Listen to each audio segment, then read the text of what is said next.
Maintenant, parlons de la première loi. La première loi, c'est la loi du libre arbitre.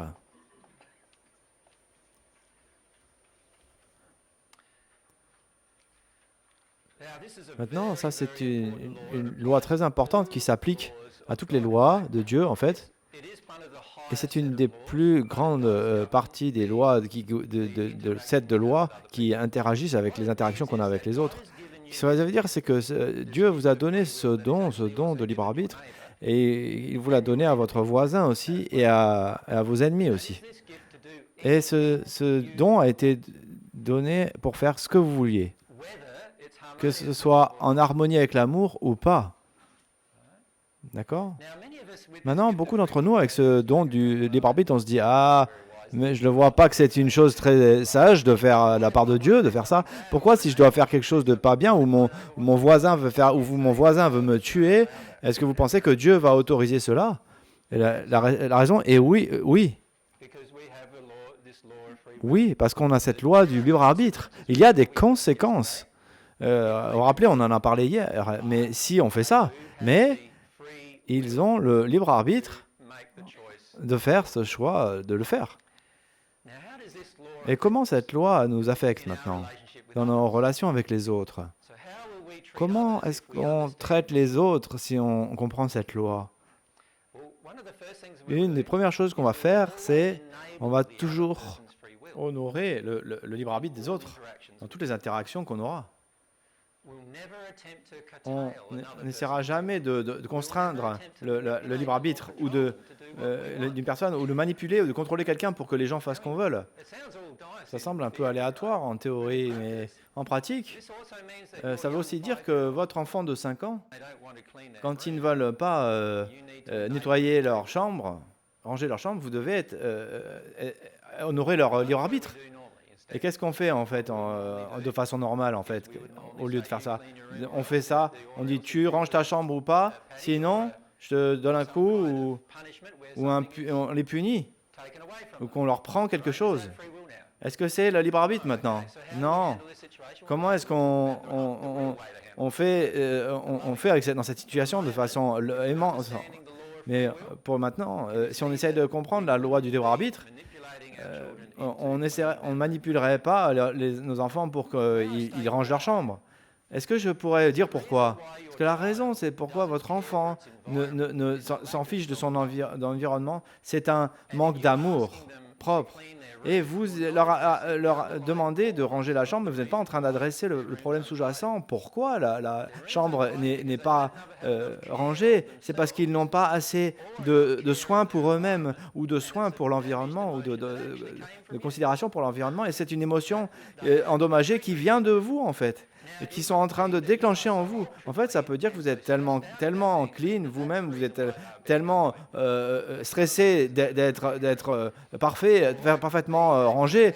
C'est une raison pourquoi il serait comme cela. Ou en fait, vous avez été battu par vos parents pour que votre chambre soit rangée. Et maintenant, vous vous sentez de faire la même chose avec votre enfant. Ou on arrive à la base des choses, où ça pourrait être ce problème, où nous ne nous aimons pas nous-mêmes assez, et du coup, notre enfant n'a pas appris à s'aimer aussi lui-même. Et du coup, pourquoi? Et c'est pourquoi il maintient un environnement sale. Et si je n'arrive pas à la cause, en fait, le cause et à l'effet, et à cette discussion, dans cette discussion, et au lieu, je veux plutôt manipuler le libre arbitre, et maintenant, j'ai cassé une loi dans mon amour de mon enfant. Pouvez-vous voir que c'est assez fin, en fait, hein, n'est-ce pas? Ce qu'on va faire, c'est que quand on honore le libre arbitre, des fois, on essaie de contenir leur volonté de libre arbitre. On devrait plutôt autoriser le libre arbitre. Si vous voyez que dans une relation, si vous voyez que votre partenaire ou votre femme, ils veulent faire quelque chose parce que vous voulez qu'ils arrêtent de faire cela, ce qu'ils sont en train de faire, vous n'en aurez pas la loi du libre arbitre. Et ça s'applique à toutes les situations dans une relation, d'ailleurs. C'est une grosse demande aussi d'ailleurs, non? Combien de fois on est en colère quand notre partenaire ne fait pas exactement ce qu'on veut qu'il fasse? Par exemple, on va en week-end avec notre partenaire, si vous avez un partenaire. Si avec une femme, on va avec notre partenaire qui est un homme et il décide pendant tout le week-end, il va juste laisser plein de choses partout à la maison, en vacances. Et en fait, on arrive à la maison, on rentre et on voit ce qu'a fait, c'est le bazar dans la maison. Notre mari a fait ça, il est en train de boire une bière, il est en train de manger de manger toutes les choses chinoises qu'il a achetées, en train de manger. Et c'est un bazar total dans la maison. Et c'est son libre arbitre. L'inaction. Ouais, je ne suis pas d'accord avec ce libre arbitre. Je suis juste d'accord qu'il a le droit de l'exprimer. Il est autorisé de l'exprimer. Maintenant, votre volonté, ce serait qu'il devrait tout ranger. Si vous êtes une femme qui rentre à la maison de vacances. Mais vous devez avoir à gérer l'amour qu'il n'a pas envers vous en faisant ça. Mais vous ne devez pas forcer les choses qu'il a déjà décidé de faire. Et le fait que vous devenez en colère avec lui-même, si vous êtes en amour avec lui, vous ne allez probablement pas rester avec cette personne s'il continue à le faire. Et donc c'est l'amour. Mais en fait, c'est une expression de son libre arbitre. Il est autorisé de le faire. Parlons de ça maintenant, allons plus loin maintenant. Disons que vous habitez dans un pays où il y a la guerre et il y a des soldats qui viennent prennent et tuent votre enfant. C'est leur libre arbitre en action. Et vous ne devez pas intervenir dans leur libre arbitre. Si vous appliquez cette loi,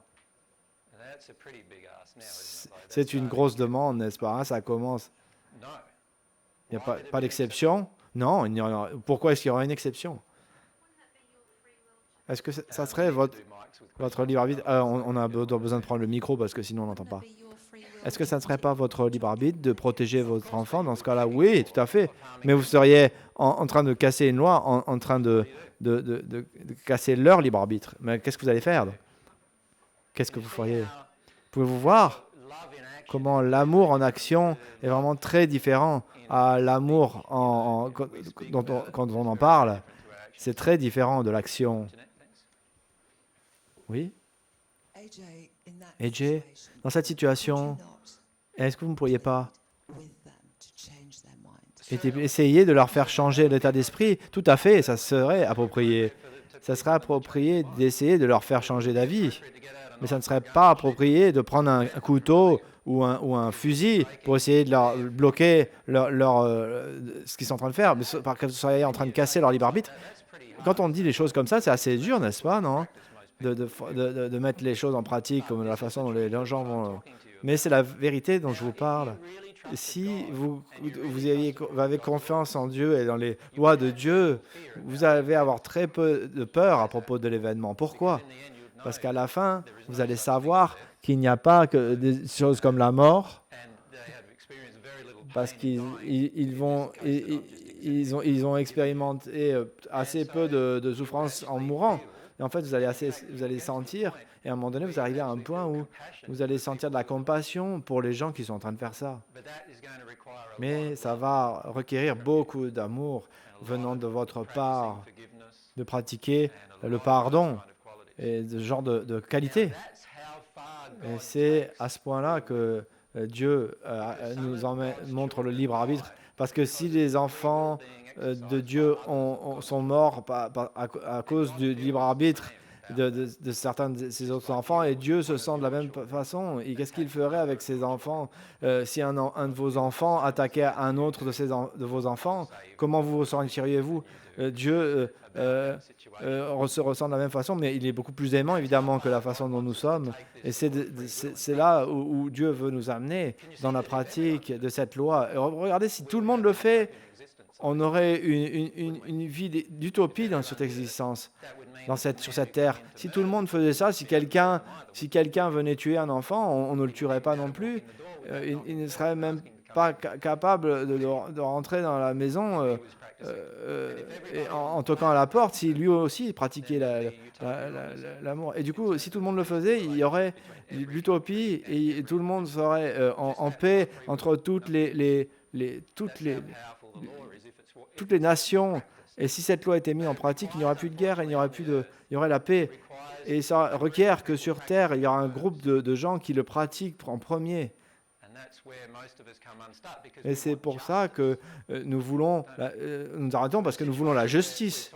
Dans la situation dont nous parlons, la plupart d'entre nous, nous voulons la justice. On irait dans leur maison en tuant leurs enfants pour qu'ils se ressentent de la même façon.